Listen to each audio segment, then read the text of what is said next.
Hello everyone. Today I'll be presenting on the topic of application of finite automata in networking.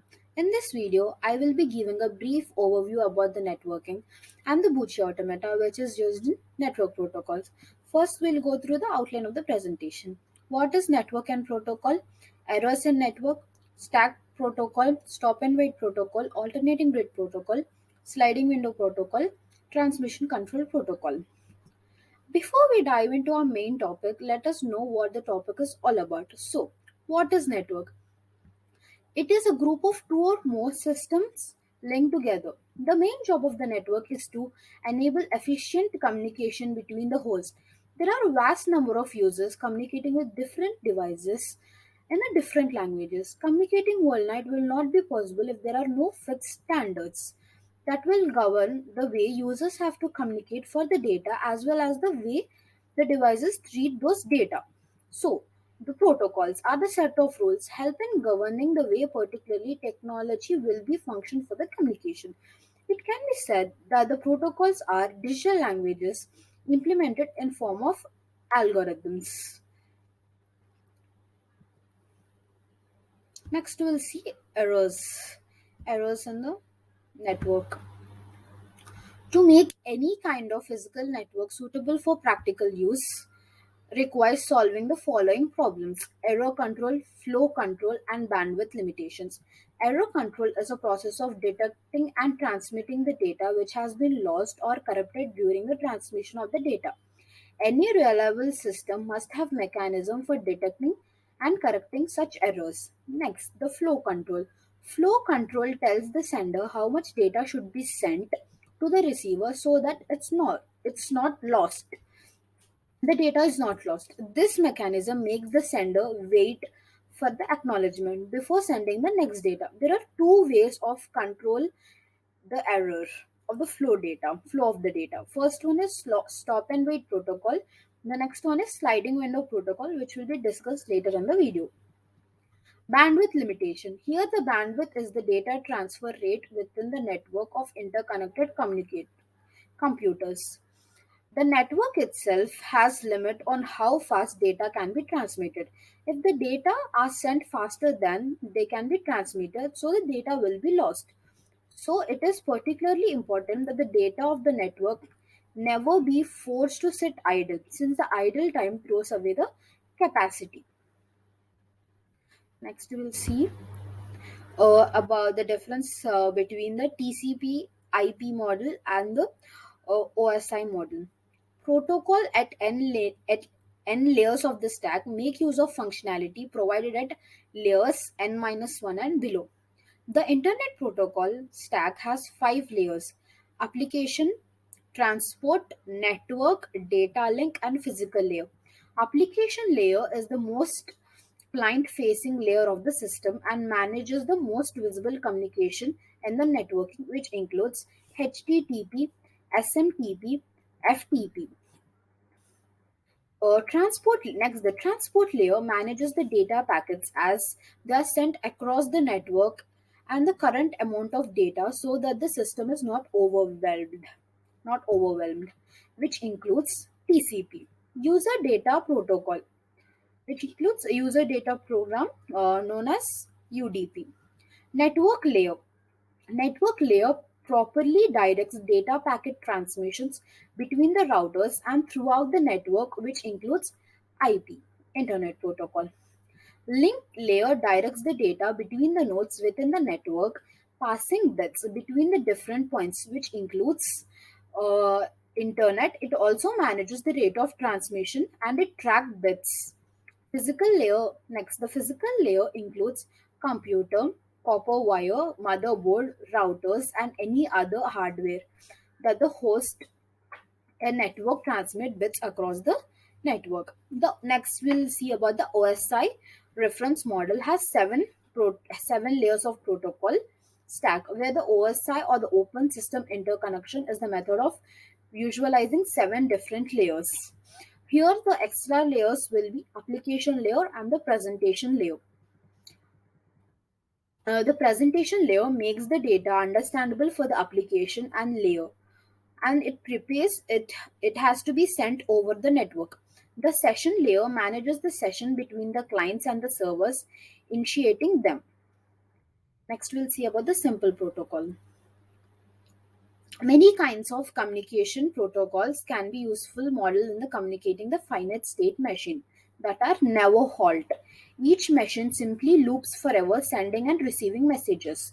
So more precisely, the model that we built are Bucci automata, but without any distinction between the accepting and non-accepting states. So what is Bucci automata? It is a finite automata which accepts an infinite string of inputs and still continues a function. Here we can see it as a phi tuple. K is for finite state set states. Input states is summation. S is for the start state. F is for the final state. F is for the final state. Additional state in here the additional state required to encode the data being transmitted. The most basic protocol we can imagine illustrated in the diagram. The horizontal layer axis corresponds the time. The sender here, the sender D is sending the data which is received on the other side.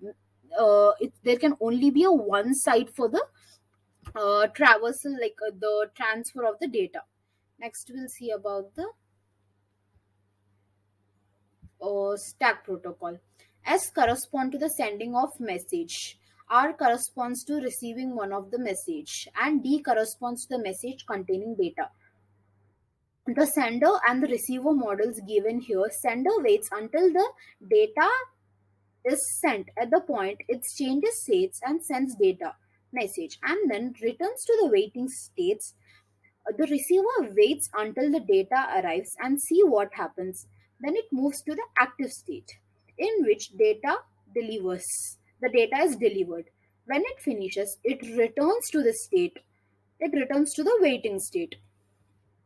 Though its simple protocol is efficient, it fails to address either of first two concerns previously mentioned. If a message is corrupted or simply fails to arrive, there is no mechanism by which sender can discover the problem and retransmit. Now we'll see about the stop and wait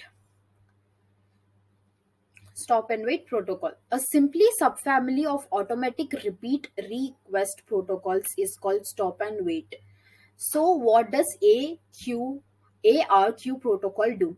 In an ARQ protocol, the receiver communicates back to the sender and sender exploits the communication to help it determine when the failure has occurred and the message should be retransmitted.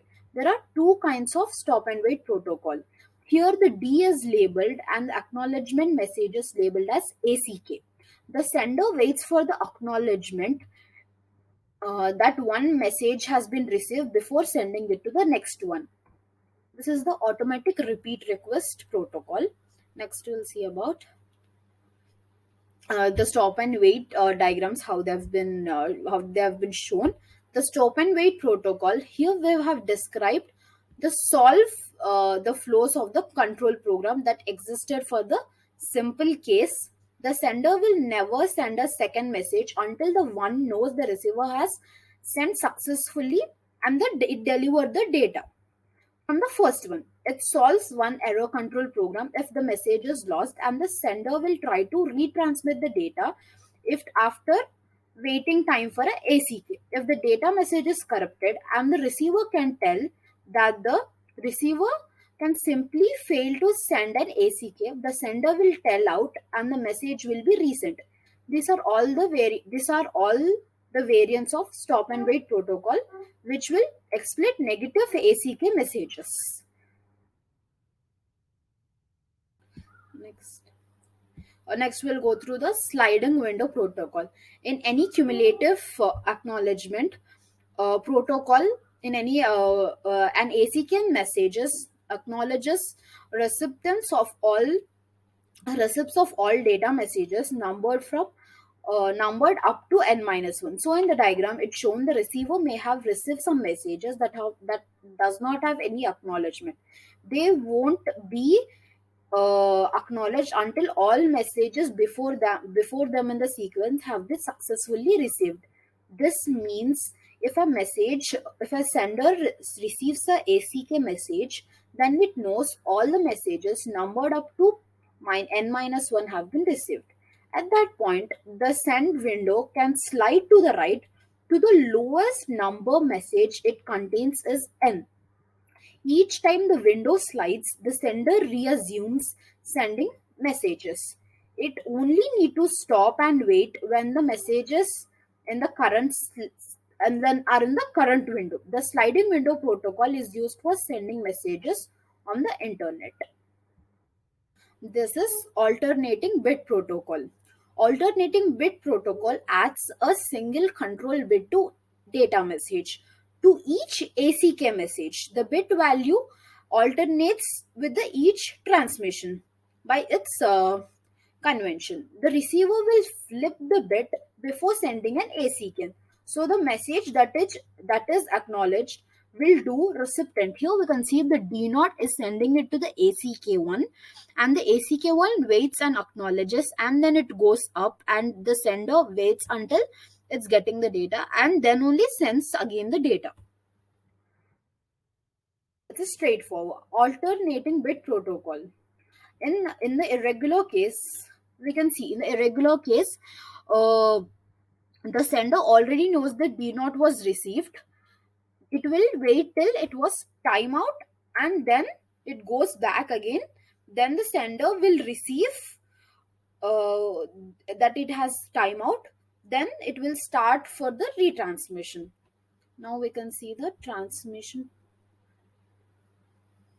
This is the flow chart how the D naught is sending the messages, uh, numbered from numbered low to n minus 1.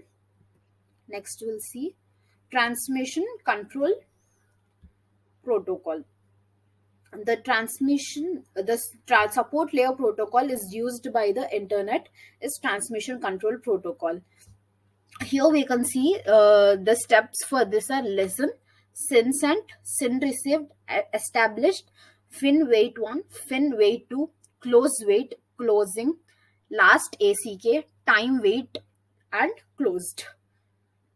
Here the transport layer protocol is invoked by the application of protocols such as HTTP, SMT, and FTP. A practical transport layer has protocol must be efficient, and it enable data message to be sent in both direction between a host. It's and here it is used. It's a connection established known as three-step handshake procedure.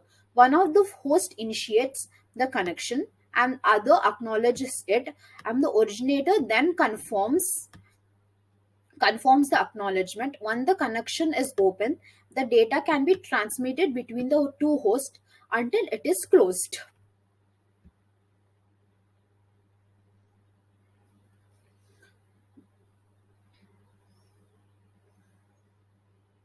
Here, listen represents waiting for the connection. SIN sent represent waiting. Established is the line has been established.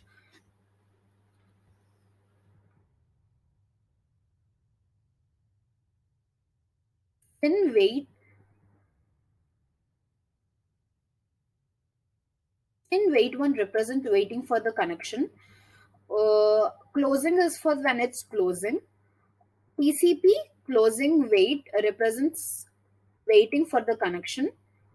Closing represents waiting for the other connection for the acknowledgement. TCP last ACK represent waiting for the acknowledgement of the connection. Termination request will be previously. This is the what do you say timeline for the thing the transmission control protocol to go. And these are some applications of finite state automata in networking. This concludes my presentation. Thank you for listening.